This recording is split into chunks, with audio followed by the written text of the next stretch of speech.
నమస్కారం. నా పేరు ఐలి వెంకన్న గౌడు, బీసీ పొలిటికల్ ఫ్రంట్ రాష్ట్ర కన్వీనర్. ఈ నెల 10వ తారీఖు రోజు మన భారత ప్రధాని నరేంద్ర మోడీ గారు పెరడి గ్రౌండ్లో బీజేపీ పార్టీ ప్రతిష్టాత్మకంగా ఏదో 5 రాష్ట్రాల ఎన్నికల్లో విజయం సాధించడం కదా, ఆ ఉత్సవం పేరుతోటి ఇక్కడ వస్తూ ఉన్నాడు. మేము సూటిగా నిన్న కూడా ఒక 10 ప్రశ్నలతోటి వారికి చెప్పడం జరిగింది. కనీసం ఇక్కడ ఉన్నటువంటి 8 మంది ఎంపీలు కానీ, ఒక రాజ్యసభ సభ్యుడు కానీ, 2 కేంద్ర మంత్రులు ఎంపీల నుంచి వచ్చినా కూడా, 8 మంది ఎమ్మెల్యేలు ఉన్నా కనీసం ఎవ్వరు కూడా బీసీల పట్ల స్పందించట్లేదు. బీసీ భారతదేశ వ్యాప్తంగా అనేక సంవత్సరాలకు పెండింగ్లో ఉన్నటువంటి జనగణనలో కూడా ఈ కులగణన చేర్చాలనేటువంటిది డిమాండ్ ఉంది. కానీ అది కూడా ఇంతవరకు ఆ పదం చేర్చడానికి కూడా బీజేపీ ప్రభుత్వం సిద్ధంగా లేకపోవడం దుర్మార్గమైంది. దేశవ్యాప్తంగా బీసీల లెక్కలు, ఓబీసీల లెక్కలు తేల్చకపోతే మేము ఎంతమంది ఉన్నామో తెలవాల్సిన అవసరం ఉంటుంది. మా రిజర్వేషన్ల ప్రక్రియ, చట్టసభలలో రిజర్వేషన్ లేవు. భారత రాజ్యాంగం ఏర్పడినట్టు నుండి ఎస్సీ ఎస్టీలకి రిజర్వేషన్లు ఉన్నాయి, కానీ మాకు లేకపోవడంతో చట్టసభల్లోకి పోవడానికి ఎమ్మెల్యేలు కావాలన్నా, ఎమ్మెల్సీలు కావాలన్నా, ఎంపీలు కావాలన్నా, రాజ్యసభ సభ్యులు కావాలన్నా ఈరోజు బీసీలు చాలా ఇబ్బందులు పాల్పడేటువంటి పరిస్థితి ఉంది.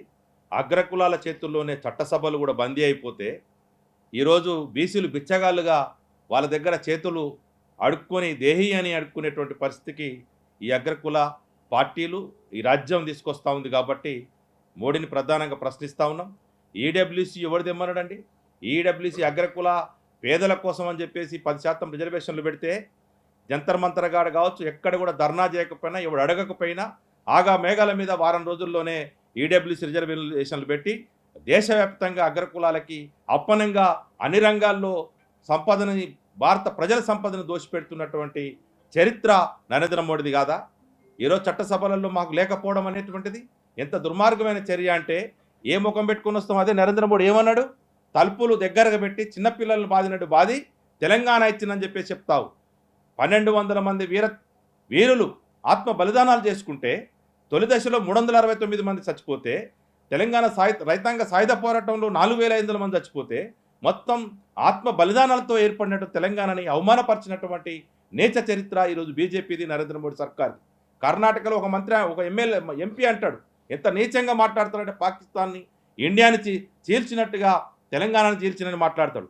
ఇంతవరకు తెలంగాణలో ఉన్నటువంటి 5 ఎంపీలు ఏ ఒక్క ఎంపీ మాట్లాడకపోవడం అనే దుర్మార్గ చర్య. 5 అంటే బీజేపీ ఎంపీలు, 8 మంది ఎంపీలు ఉన్నారు కావచ్చు. దేశవ్యాప్తంగా మోడీ మాట్లాడలేదు, అమిత్ షా మాట్లాడలేదు.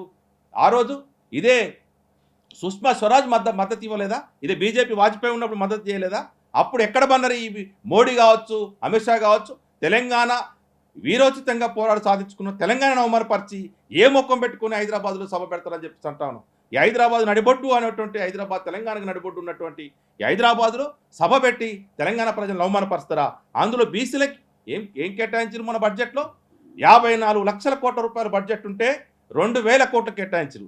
80 కోట్ల మందికి పంచితే ఎంత వస్తుందంటే 19 రూపాయలు వస్తుంది. 19 రూపాయలు ఒక్కొక్క బీసీకి ఇస్తే ఏం పెట్టుకోవాలి? ఆదానులకి, అంబానీలకి 16.5 లక్షల కోట్ల రూపాయలు మాఫీ చేసినటువంటి చరిత్ర, బ్యాంకులకు ఎగ్గొడితే మాఫీ చేశారు. నీ రాజ్యసభ సభ్యుడే మన కింగ్ ఫిషరు విజయ్ మాల్యా లండన్లో పారిపోతే మోడీలు కేడీలంతా ఇక్కడ భారత ప్రజల్ని ముంచి విదేశాల్లో దాక్కుంటే అక్కడ తీసుకొచ్చే పరిస్థితి లేదు. బీసీలకు ఇవ్వాల్సిన బడ్జెట్, బీసీల మంత్రి పదవి, మంత్రిత్వ శాఖ, మొన్న ఆగమేఘాల మీద మహిళా రిజర్వేషన్ల పేరుతో 33% హంగామా చేసినాం. మొన్న 23లో మహిళా బిల్లు ఆమోదిస్తే దాంట్లో అప్పుడు కూడా మేము వ్యతిరేకించినాం. బీసీ మహిళకు సంబంధించినటువంటి సబ్ కోటాకు సంబంధించిన ఇదేందని చెప్పేసి అప్పుడు కూడా మాట్లాడలేదు. ఎందుకంటే మళ్ళా మార్వాడి బిడ్డలు, బాపనోళ్ళు, క్షత్రియులు, అగ్రకులాలు, పటేళ్లకు సంబంధించిన వాళ్ళే అగ్రకులాల చేతుల్లోని పటేలమ్మలు భారతదేశ వ్యాప్తంగా అగ్రకుల మహిళలే పోయి కూర్చుంటే మళ్ళా బీసీలు మాత్రం పాపం ప్రేక్షక పాత్రలాగా వాళ్ళు మాట్లాడుతున్న సొల్లింటం కోసం తెలంగాణ భారతదేశ మహిళలు, బీసీ మహిళలు ఎదురు చూడాలన్నా? మాకు రిజర్వేషన్లు వద్దా? మా ఆత్మగౌరవం లేదా? మా అస్తిత్వమే దెబ్బ కొడతారా? అందుకే మోడీకి అబద్ధారంటా ఉన్నాం మేము. నువ్వు రావడానికి ఒక ప్రధానమంత్రి హోదాలో రా, మేము ఆహ్వాన పలుకుతాం. కానీ నువ్వు తెలంగాణను అవపరుస్తావు, బీసీలను అవమానపరుస్తావు, మహిళల్ని అవమానపరుస్తావు. తెలంగాణలో ఉన్నటువంటి ఆత్మ బలిదానాలను లెక్క చేయకుండా బడ్జెట్కు రూపాయి కేటాయించకుండా అగ్రకులాలకి దోచిపెట్టేటువంటి చర్యలు తెస్తా ఉన్నావు.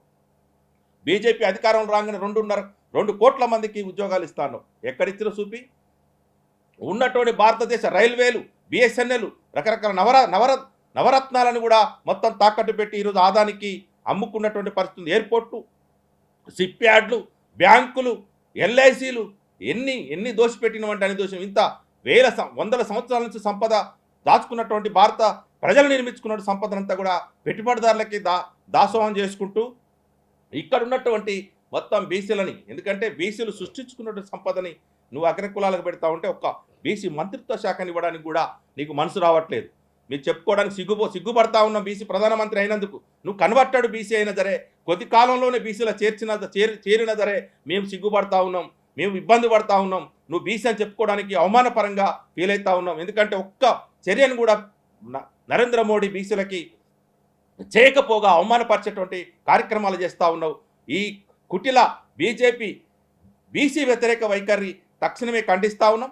మీరు కనుక ఇక్కడ ఉన్నటువంటి రాష్ట్రంలో 2 కేంద్ర మంత్రులు ఉన్నారు.